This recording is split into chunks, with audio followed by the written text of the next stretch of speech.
내가 하나님의 말씀 같이 봉독하도록 하겠습니다. 창세기 1장 28절 말씀과 로마서 12장 15절과 16절 말씀입니다. 출산 사명주일, 참 이제 이런 것까지도 정해서 지키고 해야 될 그러한 상황에 놓여 있다는 게 조금 안타까울 수밖에 없습니다. 우리 서로를 향해서 이렇게 인사하면 좋겠습니다. 다음 세대에게 믿음과 희망을 심어주는 부모 세대가 됩시다 라고 같이 인사하도록 하겠습니다. 다음 세대에게 믿음과 희망을 심어주는 부모 세대가 됩시다. 아멘. 그리고 여기에 다음 세대가 지금 3명이 앉아 있어요.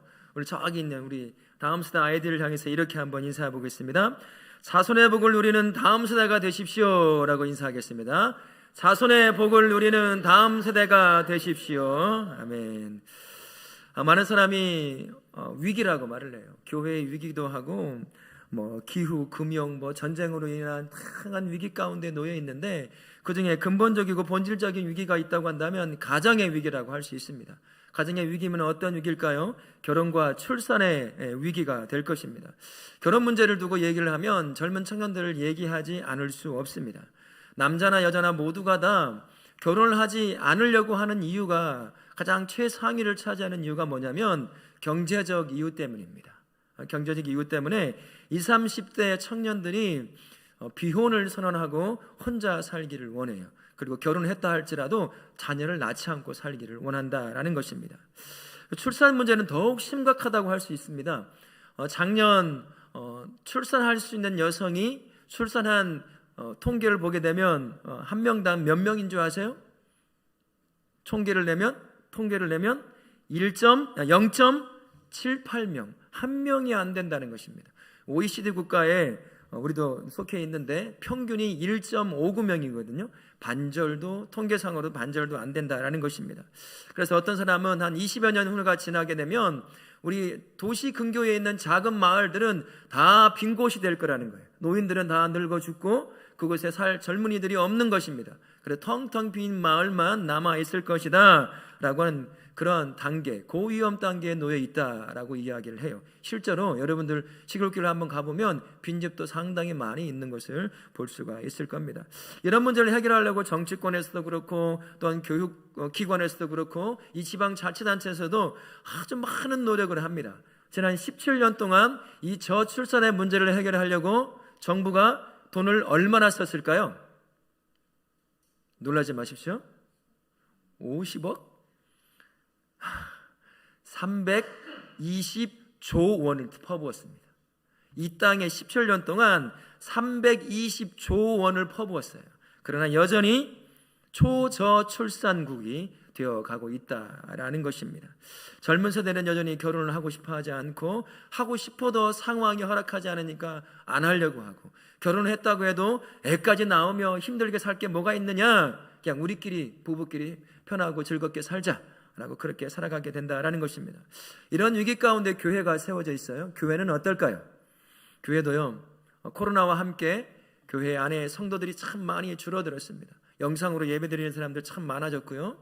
그러다 보니 함께 모여서 공동체가 형성되는 일이 쉽지 않은 문제가 되어버렸다는 것입니다. 특히나 주일학교는 더 그래요. 더 가파른 인구 절벽 형상을 겪고 있다라는 것입니다. 주일학교 이제 향후 몇 년 안에 이 전주 시내에 있는 작은 저희 규모와 같은 교회들 주일학교 거의 없어지게 될 거예요. 아이도 낳지도 않을 뿐만 아니라 그 아이들이 다 커서 이제 성인이 되어 이제 나가버리기 때문이다라는 것입니다. 이러한 절박한 현실 가운데 교회가 어떤 역할을 해야 될 것인가? 그저 바라만 보고 있어야 될 것이냐? 사회적 문제이니 개인의 선택의 문제이니 그냥 자기들이 알아서 해야 되지 않겠냐라고 해야 될 것인가? 그렇지 않다는 것입니다. 교회는 반드시 이 문제들을 끌어안고 무언가 전달해 줄 수 있어야 한다는 것입니다. 그러면 어떻게 할 수 있을까요?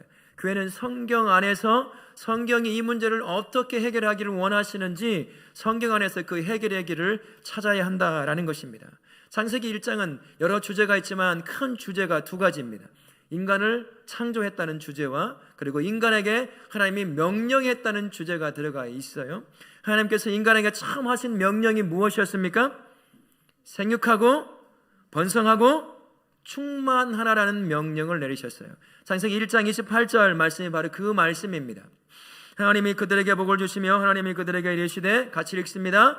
생육하고 번성하여 땅에 충만하라. 땅을 정복하라. 바다의 물고기와 하늘의 새와 땅에 움직이는 모든 생물을 다스리라 하시니라. 이 첫 명령이에요. 하나님의 형상으로 만들어진 인간을 향해 하나님께서 하셨던 명령이 바로 이 첫 명령입니다. 그래서 이거를 학자들이 뭐라고 부르냐면 문화명령이다 라고 부릅니다. 이 명령에 핵심적인 단어 세 가지가 있어요. 생육과 번성과 충만이라는 단어입니다. 다 무엇과 연결되는 단어들일까요? 생명이라고 하는 단어들과 연명이 되어 있습니다. 연결이 되어 있어요. 하나님의 창조 세계에 대한 모든 인간은 청지기로 부름받았거든요. 이 청지기가 해야 될 첫 번째 사명이 무엇이냐면 생명 재창출의 사명을 감당하는 것입니다. 나를 통해 또 다른 생명이 나와야 한다라는 것이에요. 예수를 믿는 사람뿐만 아니라 하나님의 형상으로 만들어진 모든 사람이 이 생명 재창출의 사명을 감당할 수 있어야 한다라는 것입니다. 어제 한 권사님께서 이제 슬픔을 당한 가족을 봤어요. 자매가 8분이더라고요. 그 정도는 돼야 된다는 것이에요. 그게 바로 생명 재창출의 역사를 확실하게 감당하는 사명자의 삶을 우리 권사님이 사셨다는 거예요. 하늘에서 복이 크실 겁니다. 8명 낳기도 힘들 뿐만 아니라 키우기도 힘들 텐데 그 사명을 다 했어요. 그게 바로 하나님께서 우리에게 명령하신 생명 재창출의 명령이다라고 하는 것입니다. 심지어 홍수 심판이 있고 난 이후에도 하나님께서 명령을 하셨습니다. 그런데 생명과 관련된 명령이거든요. 창세기 9장 1절 말씀에 이렇게 말씀합니다. 하나님이 노아와 그 아들딸에게 복을 주시며 그들에게 이르시되, 같이 읽겠습니다. 생육하고 번성하여 땅에 충만하라 라고 명령하셨습니다. 창세기 1장의 명령이 똑같이 홍수 심판 후에 주어졌다는 것이에요. 생명 재창출의 명령, 그것은 어느 상황이 와도 변하지 않는 명령이다, 사명이다라는 것을 말씀해 주고 있습니다. 예수께서 이 땅에 다시 오실 그날까지 생명을, 또 다른 생명을 낳는 그 일은 사명이요 명령인데 그 명령과 사명은 결코 변하지 않고 사라지지 않는다라는 것입니다. 그렇다고 한다면 생육하고 번성하고 충만하라는 하나님의 그 명령에 어떻게 순종할 수 있을까? 창세기 2장 24절 말씀에 그 첫 번째 우리가 순종할 수 있는 명령을 하나님께서 주십니다. 창세기 2장 24절 말씀에 이러므로 남자가 부모를 떠나, 같이 읽겠습니다. 그의 아내와 합하여 둘이 한 몸을 이룰지로다. 무슨 말이죠? 한 남자와 한 여자가 결혼을 통해서 생육하고 번성하고 충만하라고 하는 하나님의 그 명령과 사명에 순종할 수 있어야 한다라는 것을 말씀해 주고 있습니다. 팀 켈러라고 하는 목사님이 계시는데요, 어제 소천을 하셨습니다. 췌장암 4기에 3년간 이제 투병을 하시다고 소천하셨는데 참 많은 책을 쓰셨어요. 우리에게 감동을 주는 많은 책을 쓰셨는데 그 중에 결혼을 말하다라고 하는 책이 있습니다. 우리 부모된 성도님들은 이 책을 꼭 한번 읽어보시고 자녀들에게도 꼭 한번 읽도록 해주면 참 좋겠습니다. 그 책에 이런 내용이 적혀져 있어요. 하나님께서 인류의 안녕과 행복을 위해 결혼 제도를 만드셨다. 그리고 이렇게 말합니다. 성경은 창세기의 결혼으로 시작해서 마지막 요한복음 결혼으로 끝난다 라고 이야기를 합니다. 창세기의 1장의 결혼은 무엇입니까? 아담과 하와의 결혼으로 시작이 돼요. 마지막 요한계시록의 결혼은 어떤 결혼으로 끝나죠? 주님의 몸된 교회와 그리스도, 신부된 그리스도와의 결혼으로 딱 끝나요. 성경의 시작과 마지막 주제가 결혼으로 시작하고 끝나는 것처럼 결혼이라고 하는 것은 그저 선택의 문제가 아님을 성경 자체가 우리에게 가르쳐주고 있다는 사실입니다. 하지만 우리가 속해 있는 상황은 어떻습니까? 이 하나님의 명령이요 사명이 이루어지는 것이 아니라 우리가 주어져 있는 삶, 결혼과 출산에 크나큰 문제를 지금 우리 한국이라고 하는 곳, 그리고 교회가 겪고 있다는 것을 우리가 알 수 있습니다. 임신과 출산에 관한 문제를 두고 작년에 젊은 청년들, 결혼하지 않는 젊은 청년들과 함께 긴급 간담회를 한 일이 있었습니다. 제목이 좀 길어요. 보건복지부에서 주관한 건데, 저출산 대응 2030 청년 긴급 간담회라는 제목으로 결혼하지 않은 청년들과 함께 왜 결혼하지 않는가라는 질문을 가지고 서로 대화하고 토론한 적이 있었습니다. 청년들이 결혼하지 않는 상위 1, 2, 3 위에 달하는 그 원인들은 이렇습니다. 첫 번째는요, 안정적인 거주 마련이 어렵다는 거예요. 10년을 죽으라고 벌어도 자기가 살고 싶은 지역에 집 한 채 살기가 참 어렵다는 것입니다. 결혼해서 자식을 낳아서 기를 수 있는 공간을 획복하기가 그만큼 어려운 세대에 살고 있다는 것이에요. 두 번째 이유는 미래를 보장해 줄 일자리가 없다는 것이에요. 오늘 내가 살아왔던 먹고 살 만한 문제를 내일도 똑같이 보장해 줄 수 있는 일자리가 있느냐? 그것을 보장할 수 없다라는 사실입니다. 세 번째 이유는 결혼할 경제적 여건이 준비되지 않았기 때문이다라는 것입니다. 가만히 보세요. 젊은 청년들이 결혼하지 않고 출산하지 않으려고 하는 이유가 뭐가 있나요? 현실의 문제, 먹고 사는 문제, 그 문제가 가장 큰 문제처럼 다가오게 된다는 것이에요. 그러다 보니 현실의 문제 때문에 내일이라고 하는 미래를 항상 불안함 가운데, 염려 가운데, 근심 가운데 맞이할 수밖에 없다는 것입니다. 그렇다고 한다면 이러한 청년을 대하고 있는 교회는 어떻게 해야 되겠습니까? 그저 손 놓고 바라보고만 있어야 되겠습니까? 내일에 대한 불안함 가운데 살아가고 있는 이 청년들을 향해서 교회가 해줄 수 있는 일을 해야 된다는 거예요. 교회가 줄 수 있는 일이 무엇이겠습니까?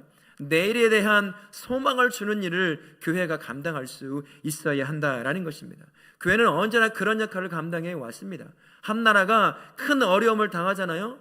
마지막 소망이 되는 장소, 그곳이 어디였냐면 교회라고 하는 곳이었습니다. 우리도 직접 경험했어요. 일제시대에 나라를 잃어버린 모든 민족, 비탄에 쌓여있는 그 민족, 우리에게 마지막 희망을 주었던 그곳이 어디이죠? 교회라고 하는 곳이었습니다. 교회에 온 수많은 사람들이 교회 안에서 말씀을 통해서 내일에 대한 희망과 소망을 찾았습니다. 잃어버린 나라를 다시 찾을 수 있다는 그러한 희망을 얻을 수 있었다라는 것입니다. 뿐만 아니라 교회가 영적 대안을 제시하는 곳이었다는 것이에요.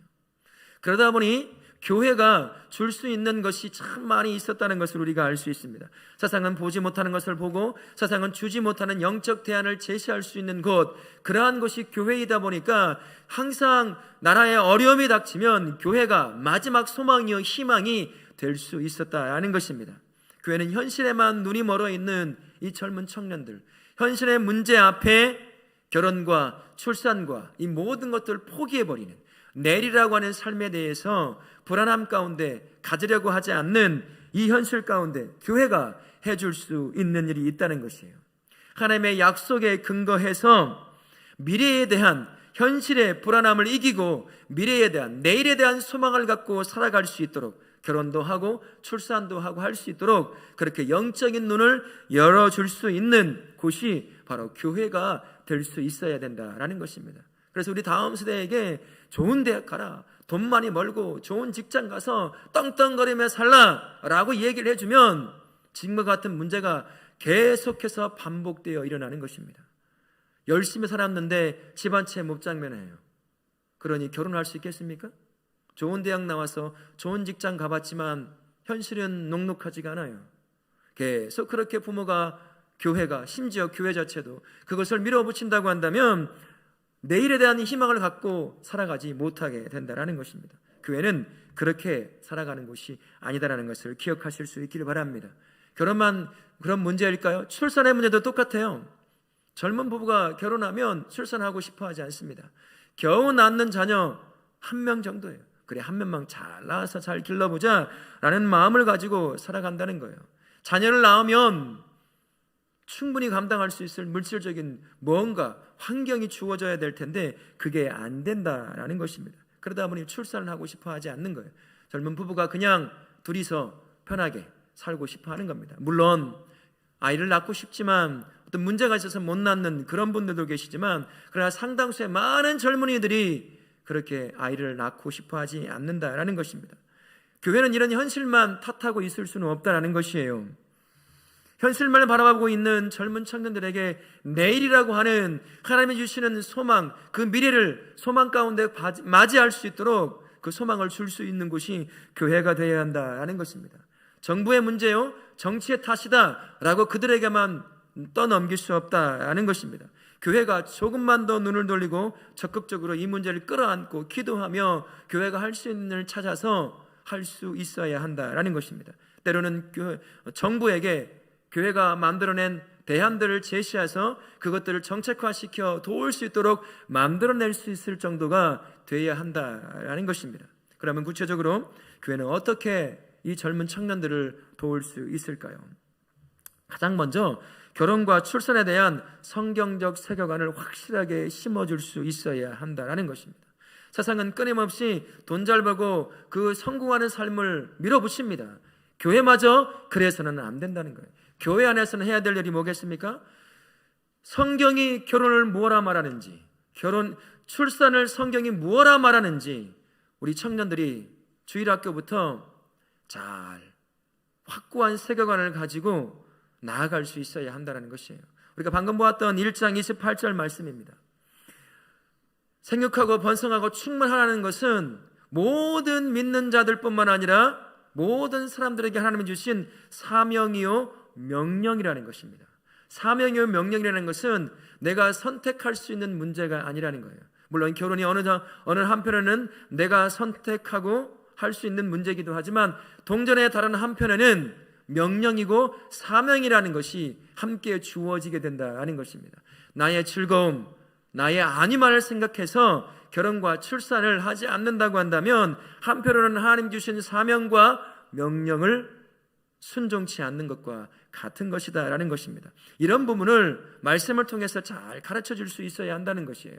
결혼과 출산은 단지 나의 선택의 문제가 아니라 하나님이 나에게 허락하신, 나에게 명령하신 사명이요 명령이라는 사실을 기억하며 나아갈 수 있도록 도와줄 수 있어야 한다라는 것입니다. 가정은요, 하나님이 처음 만드신 공동체입니다. 하나님이 처음 만드신 공동체의 모델이 되는 것이 가정이라고 할 수 있어요. 하나님이 가정이라고 하는 것을 통해서 하나님 나라의 통치를 이루어 가시는 것입니다. 가정이 세워지지 않고 무너지면 국가는 설 수가 없어요. 교회도 설 수가 없습니다. 그러니 가정이 그만큼 중요한 거예요. 가정이 설라고 한다면 무슨 일이 먼저 있어야 되겠어요? 결혼이 돼야 돼요. 결혼을 해야 됩니다. 그리고 출산을 할 수 있어야 된다라는 것이에요. 그 일이 하나님 주신 명령이요 하나님이 우리에게 주신 사명이라는 것을 우리 젊은 청년들, 다음 세대가 확고히 머릿속에 가지고 갈 수 있도록 교회가 주일학교 교육을 잘 할 수 있도록 만들어 갈 수 있어야 한다는 것입니다. 뿐만 아니라 생육하고 번성하고 충만하라는 것은 축복의 통로입니다. 얼굴 보니까 우리 부모 세대 되시는 분들에 보면 아니 뭔 결혼과 출산이 축복의 통로입니까? 죽겠구만요. 에? 가정 하나 꾸리기가 얼마나 어려운지 아십니까? 이런 얼굴 표정으로 바라보고 있어요. 그러니까 젊은 세대가 결혼을 안 하는 거예요. 출산을 안 하는 것입니다. 축복의 통로예요. 하나님께서 가정 안에 부모가 되게 하셨잖아요. 그런데 부모가 지금의 형편을 남편 당신 탓이야, 아내 당신 탓이야, 이렇게 서로 탓하고 있다고 한다면 나에게 자녀 주신 자녀들 엄마 아빠를 바라보고 어떤 생각을 하겠어요? 야, 저게 결혼이구나, 저게 부부구나. 뭐하라고 결혼하셨을까? 저렇게 싸우고 다투고 매일 문제 앞에 놓여 있으려고 한다면 뭐 하려고 결혼하셨지? 자녀를 두고 또 이렇게 말을 하기도 하죠. 네가 문제다고. 그러면 자녀는 이렇게 생각할 거예요. 뭐하러 낳았어요? 그러면 낳지 마시지.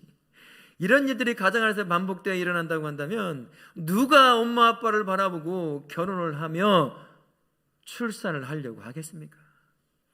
고통이죠. 엄마 아빠를 보면 야, 저게 결혼이고 저게 아이를 낳아 기르는 거라고 한다면 나 결혼 안 하겠다. 뭐하러 결혼해서 저렇게 고통 가운데 살아가냐. 맨날 싸우고 맨날 그러고 뭐하러 그렇게 사나. 그냥 혼자 편하게 돈 잘 벌어서 편하게 나 할 것 하면서 살면 되는 거지. 뭐 하려고 결혼하고 뭐 하려고 자식을 낳겠어. 이런 생각을 심어주면 안 된다는 것입니다. 결혼과 출산은 축복의 통로라는 것을 비록 부족합니다. 우리가 넘어질 수 있어요. 부부라고 해도 엄마 아빠라고 해도 때로는 다툴 수가 있어요. 그러나 그 문제를 지혜롭게 선하게 해결하는 그 모습을 보여주는 겁니다. 어려움 가운데 가정이라고 하는 것이 자녀들에게 어떠한 울타리가 되는지 그것을 보여주고 삶으로 보여주는 것이에요. 말로 해주는 것입니다. 아빠 탓도 아니고 엄마 탓도 아니다.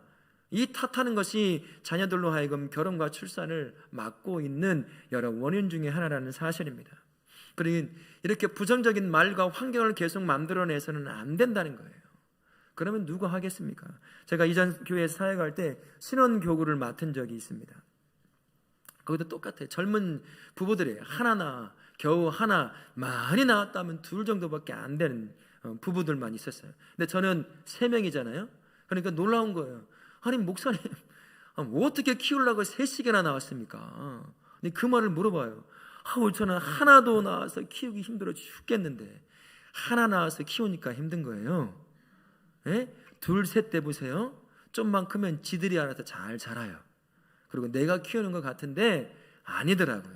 시간이 지나면 지날수록 내가 애써 키우는 것 같지만 그렇지 않더라고요. 그러면서 1년 지나고 우리의 모습을 바라보고 다른 목사님의 모습을 바라보고 넷 낳은 목사님도 둘이나 있었거든요.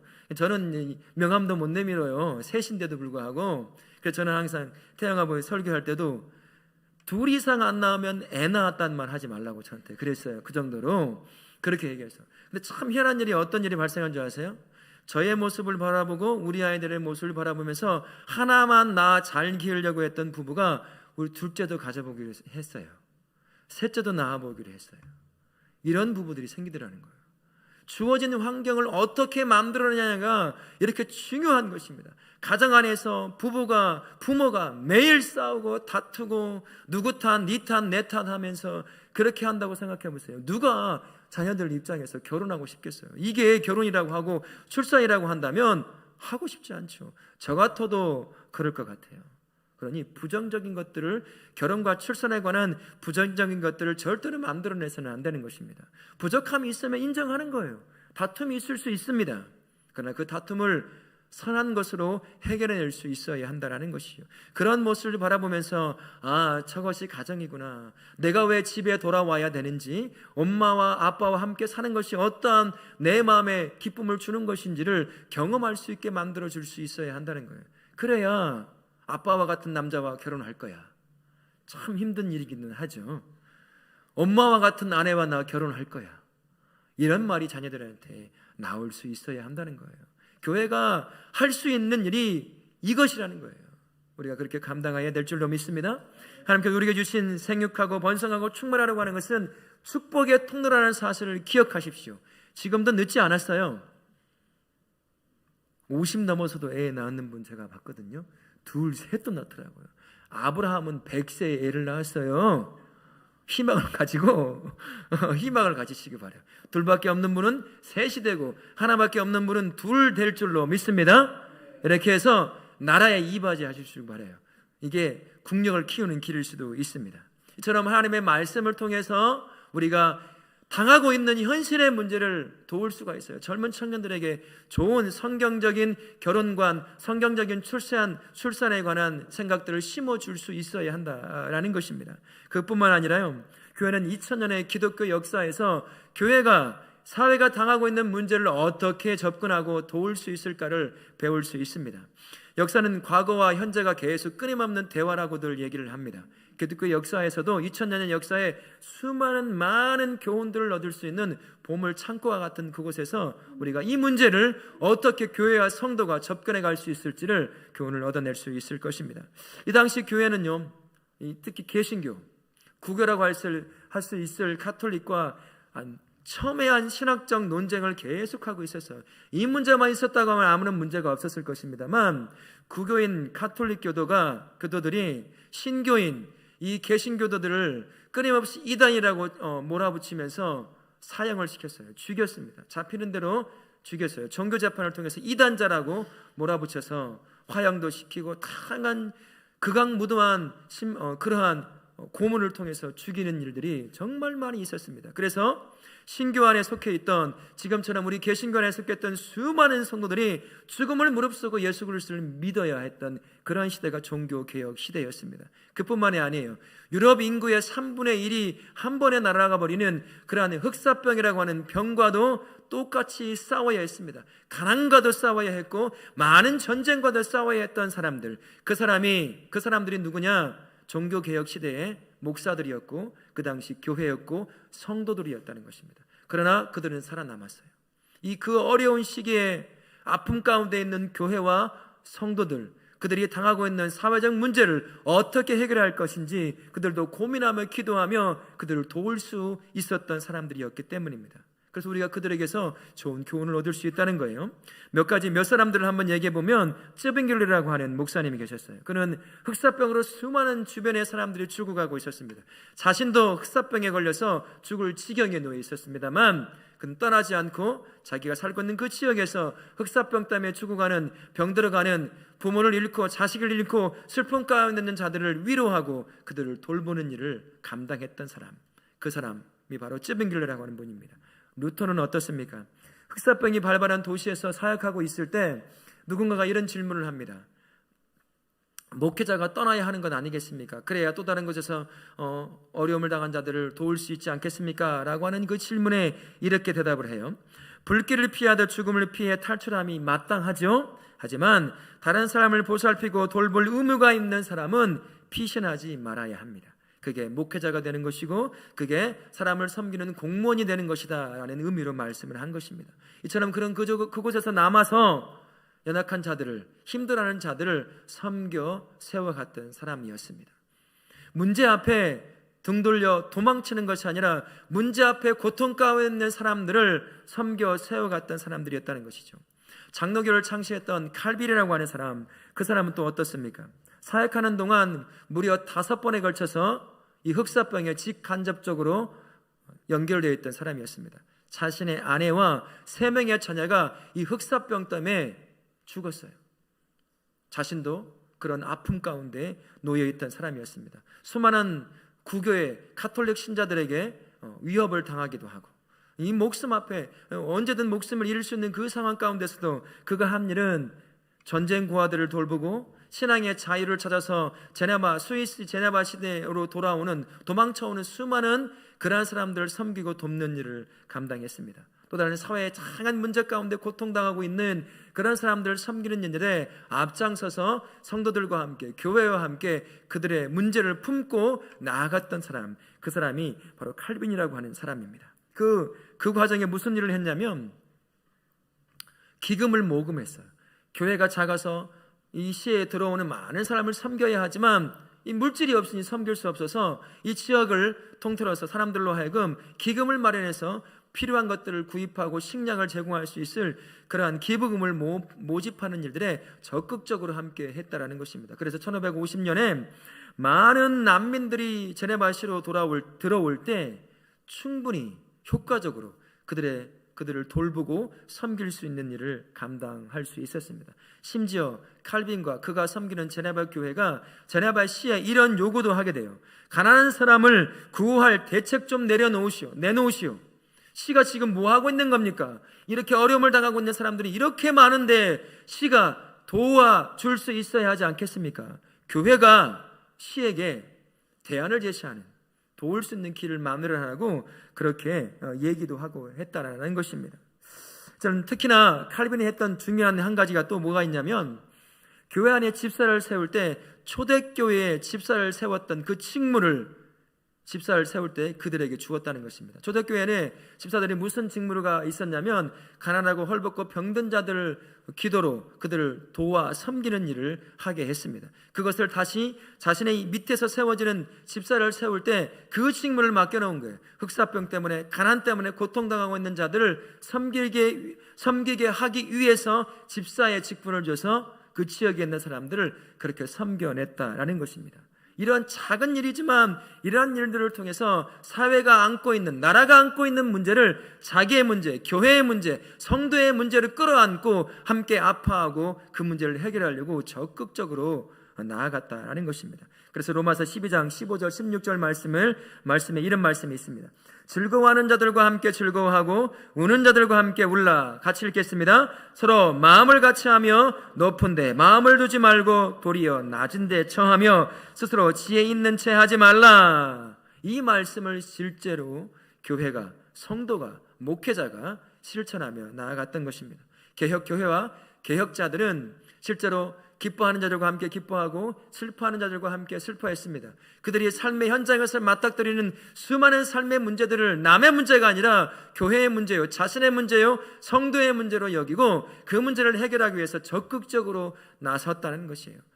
정부의 정책을 제안하기도 했던 사람들, 그 사람들이 개혁가들이요, 종교개혁 때 많은 사람을 섬겼던 교회요, 사역자들이었다라는 것입니다.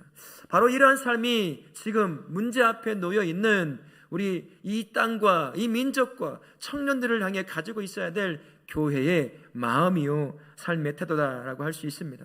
교회가요, 청년들에게 관심을 가져야 됩니다. 다음 세대에게 관심을 가져야 돼요. 나 혼자 신앙생활 잘하고 끝난다고 그런 생각 가지고는 절대로 안 됩니다. 청년들이 무엇을 고민하는지, 다음 세대가 무엇 때문에 결혼도 하지 않고 출산도 하려고 하지 않는지 그 이유를 알려고, 그러면 우리 교회가 어떻게 섬기고 도울 수 있을지 그 문제를 끌어안고 함께 물어보고 머리를 맞댈 수 있어야 한다라는 겁니다. 이 문제는 교회의 문제가 아니라 사회의 문제고 정치의 문제고 국가의 문제라고 떠넘길 수가 없다는 거예요. 청년의 문제는, 다음 세대의 문제는 곧 어디 문제예요? 교회의 문제가 되는 거예요. 교회에 존폐가 달려 있습니다. 그만큼 중요한 것이다라는 것입니다. 그러니 청년들에 대해서 관심을 가지고 우리 개혁교회 그 목사님들과 교회가 섬겼던 것처럼 그들을 품을 수 있는 그런 교회로 준비가 될 수 있어야 한다는 거예요. 그들의 고민을 들을 수 있고, 그래서 그들에게 교회가 작지만 섬길 수 있는 대안도 제시할 수 있는 그런 교회로 우리 다우라교회가, 그리고 우리 성도님들이 그렇게 준비되어야 될 줄로 믿습니다. 아멘. 역사를 통해서 배우는 것뿐만 아니라 교회가, 그리고 국가가 함께 손을 맞대고 머리를 맞대고 이 국가적인 문제 앞에 함께 해결해 나갈 수 있어야 한다라는 것입니다. 왜 교회가 국가와 함께 결혼과 출산의 문제를 다뤄야 하냐면, 칼빈이 이런 말을 했어요. 사람에게는 두 국가, 두 정부를 주었다, 선물로 주었다라고 얘기를 합니다. 첫 번째 정부는 바로 영적인 정부예요. 어딜까요? 교회라고 하는 곳입니다. 두 번째는 정치적 정부입니다. 어디입니까? 국가라고 하는 것을 우리 모두에게, 사람에게, 인간에게 선물로 주었다는 것이에요. 서로는 뗄래야 뗄 수가 없다라는 것입니다. 서로가 서로 머리를 맞대고 국가가 당하고 있는, 사람이 당하고 있는, 국민이 당하고 있는 문제가 있다고 한다면 함께 머리를 맞대서 그 문제를 해결하기 위해서 무엇을 해야 되는지 협력할 수 있어야 한다라는 것입니다. 그래서 선한 것을 만들어내기 위해서 국가와 국민이 함께 힘을 쏠 수 있어야 한다라는 것입니다. 그런 대안을 제시한 장로님이 한 분 계셔요. 카이스트 명예교수이신 이재규 장로님이 이런 말을 했습니다. 스크린에 보시면 한번 보실게요. 정부에서 시행하는 정책 중 교회가 동참하여 기여할 수 있는 역할이 있습니다. 예를 들어 직장이 어린이집을 의무화하거나 방과 후 교육을 위해 학교 공간을 활용하듯이 교회의 공간을 이용할 수 있을 것입니다. 교회가 평일에 교회 시설을 개방해서 어린이 놀이방, 방과 후 교실 등 서비스를 제공하면 좋겠습니다. 이렇게 자연스럽게 차세대가 교회를 찾아오고 교회가 사회 문제 해결에 보탬이 되는 역할을 하는 것이 이 시대에 필요한 뭐라고요? 사회 선교가 되는 것입니다. 이제 우리가 버려야 될 것이 있어요. 교회라고 하는 것은 성전이 절대 아닙니다. 교회는 건물이에요. 진짜 교회된 성도가 함께 모여서 함께 예배하고 섬기고 할 수 있는 건물이 교회입니다. 그런데 성전 의식이 여전히 남아있는 분들이 계세요. 그래서 어떻게 성전에서 그런 일을 할 수 있습니까?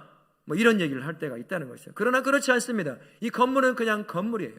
진짜 교회된 성도가 모여서 함께 예배하고 섬기고 세워지고 할 수 있는 도움이 되는 건물이라는 것입니다. 그러면 이 건물을 오픈할 수도 있어야 된다는 거예요. 선거가 필요하다 그러면 선거 할 수 있도록 도와줄 수도 있어야 될 것이고, 그 다음에 이 안에서 어떤 젊은이들 또는 다음 세대 아이들이 무언가 필요한데 공간이 없다 한다면 열어줄 수도 있어야 한다라는 거예요. 제가 한 달 전쯤에 한 학생이, 우리 교회 학생에게 이런 전화를 받았어요. 목사님, 저기 학교에서 프로젝트가 있는데 교회 빔 프로젝터를 좀 사용하면 안 될까요? 3층에 몇 명 안 되니까 같이 사용하면 안 될까요? 이제 그러라고 그랬어요. 그런데 그때 뭐가 겹쳤어요. 그래서 2층에서 그걸 가지고 사용해라 라고 했어요. 그러한 일들에 대해서 작지만 다음 세대가 들어올 수 있고, 그래서 교회가 건물이 지혜롭게 사용될 수 있는 그러한 일들을 할 수 있어야 한다는 거예요. 교회가 할 일이 뭐가 얼마나 많겠습니까? 이런 것들을 활용하는 거예요. 그래서 다음 세대가 들어와서, 젊은이들이 들어와서 함께 할 수 있는 공간을 만들어낼 수 있어야 한다라는 것입니다. 그래서 이제는 교회가 남일처럼, 국가의 일처럼 우리는 아무 상관이 없어, 우리는 그저 예배만 잘 드리고 가면 돼 라는 그런 생각을 버리고 우리가 할 수 있는 일이 무엇일까? 가장 가까이는 우리 교회에 있는 다음 세대 청년들을 어떻게 이 결혼과 출산에 대한 이 공포에서 벗어나게 만들어줄 수 있을까? 그리고 지역에 있는 청년들에게도 우리 어떻게 섬길 수 있을까? 그런 마음을 가지고 있어야 될 줄로 믿습니다. 우리 교회가 이제 그렇게 쓰임받을 줄 믿습니다. 다음 세대에게 이렇게 부탁을 드리겠습니다. 결혼과 출산은 하나님의 명령이라는 것을 기억하십시오. 그리고 결혼과 출산은 복의 통로가 된다라는 것입니다. 그리고 그렇다 보니까 결혼과 출산에 대해서 두려워할 필요가 없어요. 공포심을 가질 필요가 없습니다. 우리의 인생, 우리의 삶은 하나님의 친히 이끌어 가시는 분이에요. 그러니 내일에 대한 두려움 때문에 결혼도 출산도 포기하는 일이 없도록 우리 다음 세대에 하나님께 맡기실 수 있기를 바랍니다. 우리 부모 세대에게 부탁을 드립니다.